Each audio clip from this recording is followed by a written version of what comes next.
A'udzubillahi minasyaitonirrajim. Bismillahirrahmanirrahim. Alhamdulillahirabbil alamin wassalatu wassalamu ala asyrafil anbiya'i wal mursalin wa ala alihi wa sahbihi ajma'in. Jadi alhamdulillah, bersyukur kepada Ilahi kerana dengan limpahan dan kurnianya dapatlah kita bersama-sama untuk mendengar penyampaian daripada saya, iaitu Muhammad Faiz bin Syukri A182594, dan juga saudara sahabat saya iaitu Ahmad Huzaifi bin Muhammad Safwan A182627, mengenai sesuatu topik yang amat menarik, iaitu pendekatan dakwah bil jamaah dan kepentingannya. Jadi dalam membincangkan topik ini, antara unsur-unsur ataupun topik-topik kecil yang akan kita sentuh dalam tajuk ini adalah yang pertama sekali pengenalan, yang kedua konsep dakwah bil jamaah, yang ketiga adalah kepentingan dakwah bil jamaah, dan yang keempat adalah peranan sebuah organisasi dalam dakwah. Jadi sebelum kita pergi lebih mendalam mengenai tajuk ini, seeloknya lah kita mengetahui definisi ataupun takrif daripada tajuk tadi. Jadi kita pergi kepada perkataan dakwah.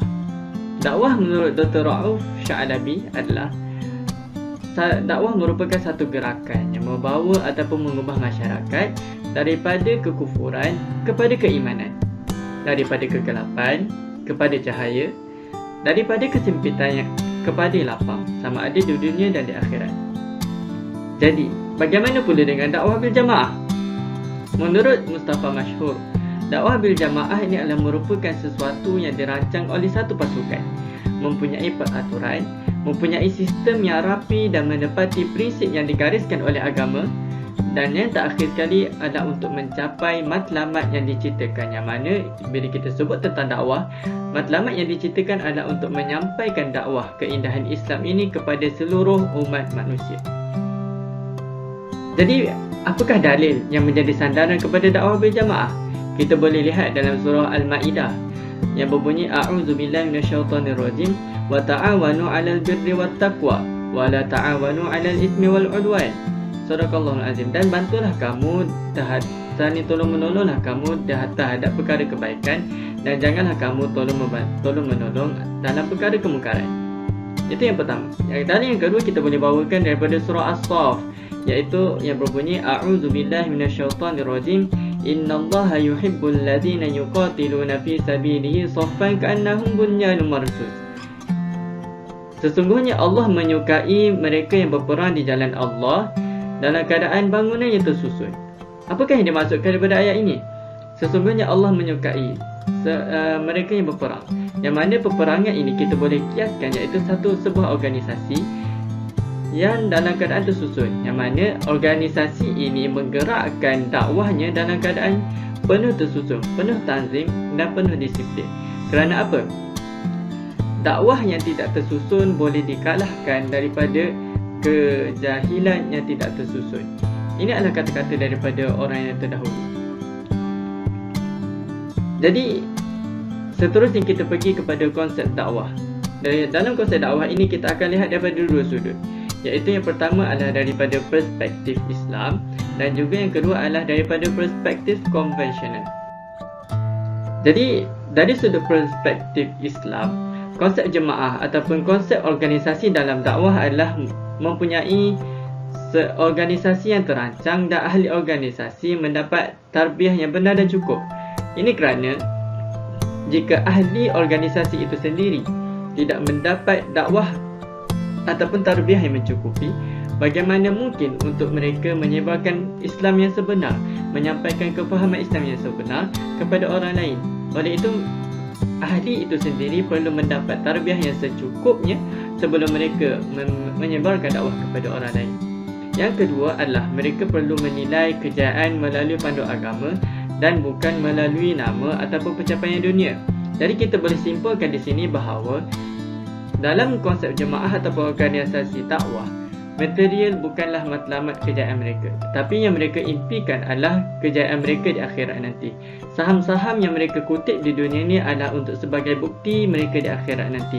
Mereka tidak mahu bergerak di atas dunia ini menyebarkan Islam untuk diri mereka sendiri, tapi mereka mahu menyelamatkan orang lain agar mereka sendiri tahu dan dapat kembali kepada fitrah yang sebenar, agama yang sebenar dalam kita menghadapi Allah, dalam kita berjumpa dengan Allah Subhanahu Wa Taala di akhirat kelak. Jadi yang ketiga, konsep yang ketiga menurut perspektif Islam adalah sebuah jemaah ataupun organisasi itu perlu berpegang pada konsep akidah dan tauhid yang sebenar, yang mana akidah inilah merupakan dasar utama kepada sebuah jemaah dakwah, sebuah jemaah dakwah ataupun sebuah organisasi. Kerana apa? Akidah ini adalah tunjang, akidah ini adalah asas, akidah ini adalah tiang kepada agama sebelum mereka menyebarkan dakwah, sebelum mereka menyampaikan perkara-perkara lain. Kita boleh ambil iktibar daripada kisah Nabi Muhammad SAW, yang mana apabila beliau mendapat wahyu daripada Allah Subhanahu Wa Taala, perkara pertama yang disampaikan kepada penduduk Mekah adalah mengenai akidah, mengenai tauhid, kerana itulah dasar. Dan selepas itu, apabila agama Islam itu telah kukuh, barulah Rasulullah SAW menyampaikan dakwah mengenai ibadah, menyampaikan dakwah mengenai akhlak dan sebagainya. Sebab apa? Akidah mereka telah kukuh. Sebab itulah ahli organisasi ataupun ahli jemaah dakwah perlu berpegang pada akidah dan tauhid yang sebenar, iaitu akidah ahli sunnah wal jamaah. Jadi itu daripada sudut konsep jemaah daripada perspektif Islam. Jadi ayuh kita lihat pula pada sudut konvensional. Jadi dari sudut konvensional, ahli organisasi itu perlu mempunyai pemahaman dan komitmen yang tinggi dalam mencapai matlamat organisasi. Ini kerana bagaimana orang yang tidak faham untuk menyebarkan kepada orang lain, bagaimana orang yang tidak faham untuk menyampaikan apa yang mereka ingin sampaikan kepada orang lain. Jadi sebab itulah ahli itu sendiri perlu mempunyai pemahaman dan yang seterusnya mempunyai komitmen yang tinggi bagi mencapai matlamat sebuah organisasi. Dan apabila kita sebut mengenai organisasi dakwah, adalah untuk mereka menyampaikan ajaran Islam ini, menyampaikan keindahan Islam ini kepada orang lain. Jadi yang seterusnya, yang kedua, daripada sudut konsep jemaah daripada sudut konvensional adalah saling bergantung dan keupayaan dan kepakaran ahli organisasi yang lain, yang mana kita kena faham apabila kita duduk dalam satu organisasi ataupun satu jemaah, kita hidup dalam satu masyarakat, satu kelompok, yang mana kekuatan kita adalah bukan pada individu, tapi kekuatan kita adalah pada organisasi tersebut. Kita boleh ambil contoh sebagaimana sebuah lidi, sebatang lidi mudah dipatahkan berbanding dengan segulung lidi yang banyak, itu susah dipatahkan. Jadi sebab itulah dalam sebuah organisasi kita perlu bergantung keupayaan kepada ahli organisasi yang lain, yang mana setiap ahli organisasi itu mungkin ada kelebihan masing-masing. Ada ahli itu kelebihannya pada bercakap, ada ahli itu kelebihannya daripada pengurusan, ada ahli organisasi itu hebat dari segi pemimpin, ada ahli organisasi yang hebat dari segi berfikir dan sebagainya. Jadi sebab itulah ahli dalam sebuah organisasi itu perlu bergantung kepakaran antara satu sama lain supaya matlamat dakwah itu boleh dicapai dan dakwah itu dapat dijalankan secara lancar tanpa sebarang gangguan. Jadi yang terakhir sekali, konsep jemaah daripada sudut konvensional adalah berlaku pengagihan tugas dalam memperkasakan tugas. Jadi apabila kita duduk dalam satu kelompok yang besar ataupun satu jemaah ataupun satu organisasi, akan berlakunya pengagihan tugasan supaya semua ahli merasa tanggungjawab dalam merealisasikan matlamat mereka. Jadi mereka tidak seharusnya bergerak secara berseorangan, secara individu.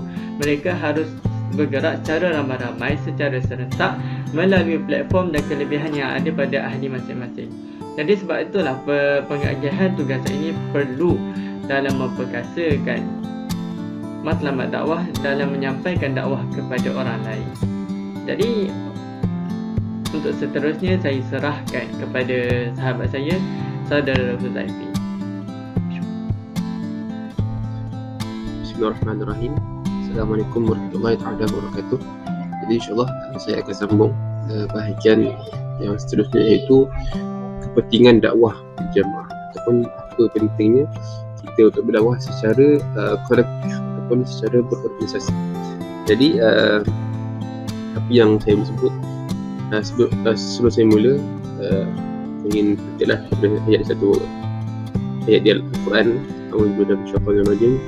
Alladzina immakkannahum fil ardi aqamus shalah wa atawuz zakah wa amaru bil ma'ruf wa nahaw 'anil munkar walillahi 'aqibatul umur. Surah Al-Hajj ayat 41. Ini mafhum dia adalah iaitu mereka ni umat Islam yang jika kami berikan mereka kekuasaan memerintah di bumi, nescaya mereka mendirikan sembahyang serta memberi zakat, dan mereka menyuruh berbuat kebaikan serta melarang dari melakukan kejahatan dan perkara yang mungkar. Dan ingatlah bagi Allah jua kesudahan segala urusan. Jadi berdasarkan ayat ini kita fahamlah apa yang kita faham pada ayat ini adalah umat Islam ni bukan sahaja diperintahkan untuk solat, untuk berpuasa, untuk memberi zakat ataupun untuk menunaikan segala hak yang wajib bagi umat Islam, tapi kita diwajibkan, kita diperintahkan untuk menegakkan amar ma'ruf dan melarang semua kejahatan. Amar ma'ruf kan. Jadi tugas kita bukan sahaja solat, tapi adalah kita mengubah, kita mencorakkan bumi ni dengan satu corak Islam, dan kita gantikan corak yang berbentuk kejahilan, yang berbentuk lari daripada Islam, dengan satu corak actual Islam. Itulah yang dimaksudkan. Jadi untuk kita mencapai satu impian, iaitu kita nak ubah, kita nak mencorakkan dunia kita pada dunia Islam yang sebenar, maka diperlukan ataupun diwajibkan adanya jemaah penggerakan Islam lah, yang menggerakkan, yang menjadi tunjang utama dalam menggerakkan dakwah kepada masyarakat. Jadi maka pentinglah kat sini hukum kita dakwah secara jemaah. Jadi point saya ada dua point kepentingan dakwah dengan jemaah. Yang pertamanya adalah kita dapat menegakkan amar ma'ruf, seperti saya sebut tadi, kita dapat mencorakkanlah muka bumi dengan Islam dan menegakkan kekuasaan dalam mewujudkan suasana Islam yang dikehendaki Allah. Jadi dalam menegakkan kekuasaan ni, dalam kita bergerak dakwah secara berjemaah ni, nak kita akan pada kemuncian ni kita akan bercerita, nak kita akan ada kaitan dengan politik. Itu adalah orang Islam ni perlu memegang kepimpinan. Orang Islam ni perlu berada di dalam pentadbiran negara, supaya bila umat Islam berada di tampuk kepimpinan negara, maka segala usaha dakwah dan segala kerja-kerja dakwah dapat dilakukan dengan sempurna dan mudah. Apabila satu pentadbiran negara, satu sistem politik di negara itu tidak dipegang oleh umat Islam, maka susahlah untuk umat Islam ni untuk kita mencegah, untuk kita membuat kebaikan, payah. Dan yang kedua adalah kepentingan yang kedua adalah melawan kemungkaran, iaitu adalah mendirikan kekuasaan Islam di atas keruntuhan jahiliah. Maksudnya adalah kita menggantikan perkara-perkara yang buruk ataupun kejahatan-kejahatan yang ada dalam muka bumi ni, kita gantikan dengan satu nilai Islam yang betul, satu cara Islam yang betul lah. Seperti kita sebut, kita mendirikan satu kekuasaan Islam di atas keruntuhan jahiliah. Dan yang kedua, gerakan yang hanya menyeru kepada ma'ruf dan mengabaikan nahi munkar adalah organisasi yang tidak mencapai maksud. Sebab apa? Sebab Nabi sendiri, para Nabi dan para Rasul, mereka ni bukan sahaja berdakwah kepada ma'ruf. Itu mereka ni bukan sahaja berdakwah kepada masyarakat, kepada sahabat, kepada ahli keluarga yang terdekat. Bahkan mereka ni menghadapi para pemerintah ataupun kuasa-kuasa sistem-sistem pemerintahan pada yang zalim pada zaman mereka. Jadi mereka lah yang menjadi tunjang untuk melawan segala kemungkaran. Dan sebab tu kita boleh sebut gerakan yang hanya melakukan satu amar ma'ruf tanpa dia menghiraukan nahi munkar adalah gerakan yang tidak mencapai maksud bergerak kerja di dalam jemaah itu sendiri. Okey, jadi disebut mengenai ayat di Al-Quran mengenai perintah amar ma'ruf nahi munkar ini adalah yang pertamanya a'udzu billahi minasyaitonir rajim wal takum minkum ummatun yad'una ila al-khair ya'muruna bil ma'ruf wa yanhauna 'anil munkar wa ulaika humul muflihun. Mafhum dia, dan hendaklah ada di antara kamu ni, sebagian kamu satu puak atau satu golongan yang menyeru dakwah kepada kebajikan dan menyuruh buat segala perkara yang baik serta melarang daripada segala yang salah dan keji, dan mereka adalah dalam golongan orang yang jaya. Disebut sebagai orang-orang yang melaksanakan amal ma'ruf nahi munkar ni adalah orang-orang yang berjaya. Poin yang ketiga adalah kepentingan yang ketiga adalah menjalankan tugas jihad, iaitu dengan membantu pemerintah untuk memakmurkan pemerintahan dengan Islam. Dan yang kedua adalah melawan serangan Ghazatul Fikri yang membunuh akidah umat Islam. Jadi kita sebagai pendakwah, bagi doa, sebagai orang biasa yang menerima dakwah dan ada kesedaran mengenai tugas-tugas dakwah, maka kita dituntut untuk membantu pemerintah dengan cara kita memberi nasihat, kita berkongsi pendapat, berkongsi cadangan-cadangan untuk pemerintah supaya mereka mendengar apa yang mereka dengar dan mereka faham apa yang salah dan diorang patut ditegur oleh rakyat biasa. Dan zaman sekarang ni adalah kita tidak berperang seperti negara di Palestin, dan situasi di Malaysia adalah kita berperang dengan serangan pemikiran yang dahsyat, bermacam-macam ism, bermacam-macam ideologi yang kita boleh sebut, dan semuanya adalah dan semua ideologi ini adalah songsang dari ajaran Islam yang sebenar. Jadi kalau kita mati badan kita dicincang-cincang, maka dan kita ada akidah yang betul, maka kita ada jaminan untuk selamat di akhirat. Akan tetapi bila badan kita ni mati dalam keadaan tubuh kita yang baik, akan tetapi akidah kita rosak, maka tidak ada jaminan langsung kita di akhirat nanti macam mana.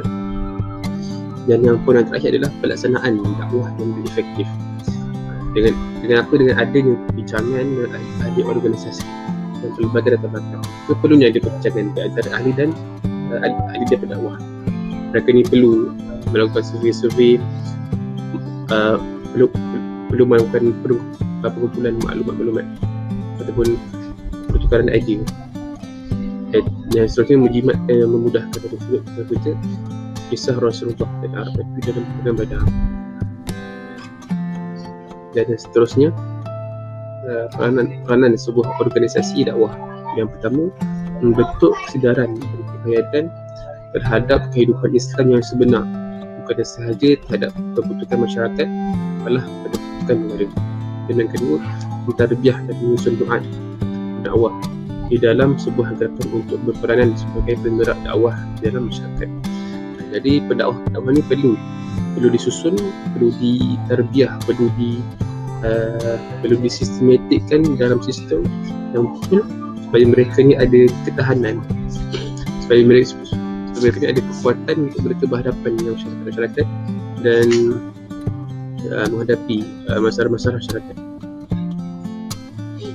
Sekiranya mereka tidak ada persediaan, tidak ada persediaan dan tidak ada latihan, maka mudahlah untuk pendakwah ni mereka untuk jatuh dan tidak ada sokongan. Dan yang seterusnya adalah peranan yang ketiga adalah mengetahui risalah perjuangan Islam dan berfungsi sebagai negara Islam. Jadi pendakwah ni adalah pendakwah lah yang akan menjadi ketua ataupun akan menjadi penggerak untuk satu-satu gerakan ataupun organisasi supaya mereka dapat menggerakkan dakwah mereka kepada masyarakat. Yang keempat adalah menentang dan menghancurkan jahiliah dari akar umbinya hingga kepada seluruh manifestasinya. Bukan sahaja kita melakukan ma'ruf, akan tetapi doa ni atau dakwah ni adalah yang menghancurkan segala kejahatan, menghancurkan segala perkara yang tidak sedari dengan Islam, supaya dapat menggantikannya dengan satu binaan Islam yang betul. Dan peranan yang terakhir adalah menegakkan dakwah Islamnya di atas keruntuhan jahiliah dan terus berperanan sebagai pemimpin umat sejagat. Jadi perlunya untuk umat Islam ni menjadi pemimpin pada sebuah negara ataupun terlibat dalam pentadbiran negara supaya dapat menegakkan dakwah Islamiah, khilafah Islamiah yang dulu diruntuhkan. Maka perlunya pada dakwah ni ada kesedaran dalam untuk menegakkan khilafah Islamiah. Jadi itu saja daripada kami berdua, insya-Allah. Semoga dengan apa yang sedikit ni dapat memberi manfaat kepada semua yang mendengar. Jadi sekian, Assalamualaikum warahmatullahi wabarakatuh.